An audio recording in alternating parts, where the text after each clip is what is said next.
Harry and Meghan Markle's surrogacy scandal has entered the mainstream media domain. It was a dreadful thing to do and actually completely wrong. He is quite hard and harsh. He became hypersensitive and blamed the media for the crashes of his relationships. What if the grand old British monarchy, that centuries-old soap opera of tiaras, tea, and horse parades, found itself rattled not by war or politics, but by one ginger prince with a phone plan and his Hollywood +1. That's the disaster. We've been blessed with Harry and Meghan, the couple who demanded privacy while simultaneously pitching their personal drama to every streaming service with a budget. Meghan walked into Windsor like she was auditioning for The Crown, the musical, and Harry followed her out like the world's most gullible understudy, trading royal duty for paparazzi photo ops and podcast deals nobody listened to. They branded themselves as noble rebels, martyrs of tradition, saints in designer shoes. But really, they've milked the Windsor surname harder than the Palace gift shop. The only Judy they recognize is duty-free at Heathrow. Meghan beamed like she invented compassion, while her actual family relationships look like unsaved numbers in her phone. And then Angela Levin dropped a grenade live on air. The surrogacy whispers. Suddenly, the Our Truth duo had no truth at all. No hospital steps, no transparent records, just glossy PR photos, fuzzier than Bigfoot sightings. The silence wasn't noble, it was suspicious. And Harry, he stomped through Montecito threatening lawsuits like a toddler realizing the whole nanny's on strike. Holy shit. He said what? Diana treated her children. It was very important to care about people and not to think about themselves. And that money didn't matter very much. What did matter was to look after people. People like Meghan will always stay with the man if there's no better option. Harry once claimed he wanted to live quietly, away from palace drama. Instead, he's living loudly in California, turning every holiday into a PR campaign. Their wedding anniversary arrived like a forgotten Amazon package. No palace tributes, no gushy Hollywood tweets, not even a pity post from their celebrity circle. For a couple who live for attention, being ignored was the loudest insult of all. This was supposed to be the fairy tale encore. Instead, Meghan's empire of curated selfies is collapsing, and Harry looks like a man who gave up Windsor Castle for a cul-de-sac HOA newsletter. Privacy became performance art, their modern monarchy became Netflix filler, and the world slowly realized these rebels weren't rewriting the rulebook. They were ripping pages out to sell as souvenirs. And then came Angela Levin with her scalpel. No whispers, no hedging, just precision cuts. She exposed the contradictions. Where were the traditional steps outside the hospital? The transparency every royal mother before Meghan showed? Nowhere. Meghan didn't modernize the monarchy. She turned it into a badly scripted reality show. And Harry, instead of responding with calm dignity, he erupted, threatening to sick the lawyers on Angela like a schoolboy whining to the headmaster. A real leader silences doubt with proof. Harry fueled it with tantrums. Meghan is using everything for publicity and not really truly there. We know how she treats her family and friends. By this point, the Sussex Circus wasn't a controversy. It was a car crash in slow motion. Angela Levin lobbed the biggest grenade yet. Surrogacy, secrecy, deception. She said what millions had whispered, and Harry acted like someone had just unplugged his Xbox mid-game. Instead of receipts, he unleashed fury. Instead of clarity, he threw lawsuits. A real statesman would have stepped up and ended the whispers with evidence. Harry chose the toddler option. Stomp, scream, and threaten. Meghan stood back in silence, watching him flail like an understudy who forgot his lines. The royal soap. Opera was now a full-blown sitcom. Angela framed it perfectly. If the children weren't born to Meghan, they're not in the line. Simple. Bloodlines aren't a marketing slogan. They're the monarchy's entire operating system. Yet Meghan and Harry, who market themselves as the guardians of our truth, suddenly had nothing but staged photo ops and evasive silences. The silence screamed louder than any denial. And Harry, he looked less like a father defending his family and more like a man terrified of a DNA swab. The irony is savage. The prince who said he fled Britain to protect his children's future is the one putting that very future under question. And the more he raged, the weaker he looked. Angela didn't just expose contradictions. She exposed Harry himself as a liability.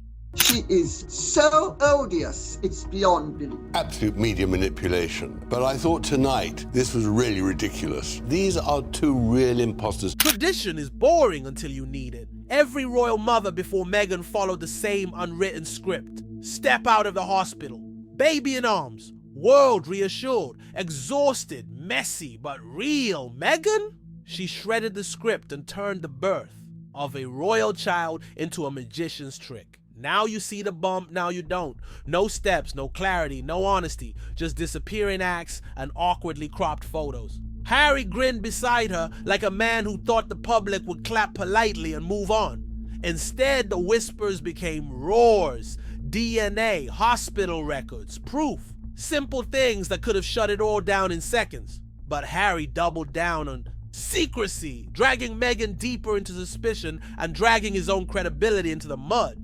Angela Levin asked the obvious. Why no transparency? Why dodge tradition? Why weaponize silence? The answer was clear.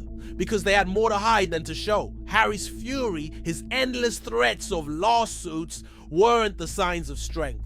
They were the tantrums of a man realizing his carefully curated fairy tale was slipping away. And the cruelest part? Every time Harry threatened Angela Levin, he only made her stronger.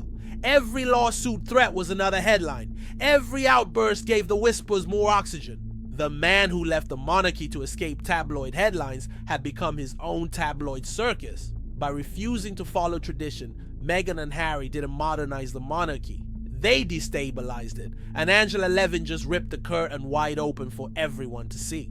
But if she hasn't had the children herself, or Harry hadn't been involved, then they can't be in the royal line. They have to have royal blood, those little ones. Without that, there's no chance of them becoming a member of the royal family. Harry's rage hit peak comedy with 3 little letters, DNA. The one thing that could bury the scandal forever was the one thing he treated like kryptonite. Commentators begged for clarity, royal watchers demanded receipts, but Harry dodged, like his life depended on it. The spotlight shifted to Lilibet, the child named for the late queen herself, meant to honor continuity. Instead, her name became a question mark. Was she really Meghan's biological child, or just another carefully staged prop in the Sussex brand machine? The whispers weren't just cruel gossip. They went to the heart of succession. Without clear lineage, titles mean nothing. Harry should have shut it down calmly with proof. Instead, he roared, stamped, and threatened. Fury without facts. Meghan, silent as ever, left him swinging in the dark. Together, they looked less like parents defending their children and more like reality TV stars trying to spin a finale. Angela Levin didn't even need to hammer them. Their silence did it for her. In a monarchy built on transparency, Meghan and Harry's secrecy was gasoline on the fire. And every day they dodged, the whispers hardened into public belief. In this case, about whether you think the birth was real, whether you think there was a surrogate, whether you think Meghan was wearing a moon bump, the fact is, Harry and Meghan lied. Buckingham Palace lied on their behalf. There was a complete cover-up over the birth of Prince Archie. For centuries, royals stepped onto those hospital stairs, exhausted but defiant, baby in arms. Transparency wasn't optional. It was the price of the crown. Kate Middleton did it 3 times with poise. Meghan treated tradition like scrap paper, and Harry stood beside her grinning like a man who thought the rules didn't apply if he squinted hard enough. Instead of reassuring the public, they offered smoke and mirrors. Photo ops that looked staged, baby bumps that behaved like special effects, vanishing acts that screamed cover up. The result? A scandal so loud even Parliament whispered about removing Archie and Lilibet from the line of succession. Meghan, the self-styled champion of authenticity, became the face of artificiality. Harry, the prince who mocked conspiracy theories, became the star of one. They didn't modernize royalty, they undermined it. Angela Levin's warning cut deeper. Courtrooms don't care about tiaras or Spotify deals. If Harry dares drag this into court, judges will demand medical records and DNA. And for a couple addicted to narrative control, the idea of losing that control under oath is a nightmare. The monarchy survives on unbroken bloodlines. Meghan and Harry clouded theirs in mystery. That's not rebellion, it's sabotage. And Harry stomping around Montecito waving lawsuits doesn't look like a rebel prince. He looks like a liability in designer shoes. Buckingham Palace is being pressured to remove Prince Archie and Princess Elizabeth from the UK's royal line of succession until the Duchess provides absolute proof that she popped out both babies herself. The irony burns. Harry left Britain claiming he was protecting his children, yet every choice he and Meghan made put those children under harsher scrutiny than ever. Instead of silencing speculation, their secrecy turned it into a feeding frenzy. DNA became the 3 letters that haunted them more than paparazzi flashes ever did. Angela Levin didn't accuse with malice. She asked the question millions whispered. Why no transparency? Why the disappearing act? If you want to be modern, royals, prove it with receipts. Instead, Harry roared about lawsuits and Meghan vanished into curated silence. Deals collapsed one by one. Spotify axed them, Netflix lost interest, publishers reconsidered. The Sussex brand, once golden, now looked like fool's gold.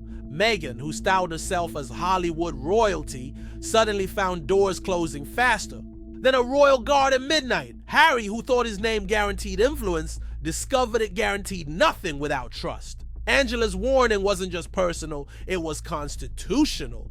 The monarchy lives and dies on bloodline. By dodging the simplest expectations, Meghan and Harry dragged their children into the storm. A monarchy built on questions can't survive. Harry, once adored as the cheeky prince, now looked like a man raging at shadows. His fury without facts painted him as scared, not strong. And the world noticed. Every tantrum became a meme. Every lawsuit thread a punchline. Angela Levin didn't need to destroy him. He was doing that himself. And in the end, the biggest tragedy isn't Harry's reputation. It's that his children, Archie and Lilibet, carry the shadow of unanswered questions because their parents refused the clarity tradition demanded. Silence everybody and just produce a DNA sample or proof of delivery. Like what I discovered was, of course, that she was hunting for a man in England from 2013 onwards, when her marriage had crashed and she couldn't find anyone in Canada at the time. And she wanted wealth and she wanted fame. And she targeted, there's no doubt, she targeted Harry. The final act of this farce plays out not in Buckingham Palace, but in Montecito's quiet cul-de-sacs. Harry and Meghan, who once strutted as the dazzling rebels rewriting royal history, now look like exhausted influencers scrambling for sponsorships. Angela Levin, sharp as ever, reminds the world, courtrooms don't bow to crowns, they bow to evidence. DNA tests, medical records, receipts. If Harry drags this fight into a courtroom, the fairy tale dies under fluorescent lights. That's the nightmare the Sussexes can't escape. The truth isn't theirs to control anymore. Harry, who once stood tall in military uniform, now stomps around like a man terrified of his own shadow. Meghan, who branded herself as a savior of the crown, looks more like the architect of its undoing. Together, their silence doesn't look noble. It looks guilty. And the fallout isn't just theirs. The monarchy itself wobbles under the weight of their secrecy. Bloodlines are the currency of the crown. Cloud those in mystery, and the whole institution cracks. Parliament whispers about intervention. Commentators call for proof. The public, once dazzled, now rolls its eyes. Angela Levin didn't just break a story, she stripped away the last layer of mystique. She reminded the world that Harry and Meghan aren't tragic rebels. They're hustlers who turned royal duty into a hustle, only to trip over their own contradictions. Harry thought leaving the palace freed him. Instead, it chained him to lawsuits, gossip, and endless scrutiny. Meghan thought Hollywood would worship her crown. Instead, Hollywood shrugged. And now, as Harry fumes and calls the cops on Angela Levin, the punchline is clear. The rebel prince isn't feared, he's laughed at. His threats don't intimidate, they entertain. Angela Levin didn't destroy his marriage. She exposed what was already collapsing under its own hypocrisy.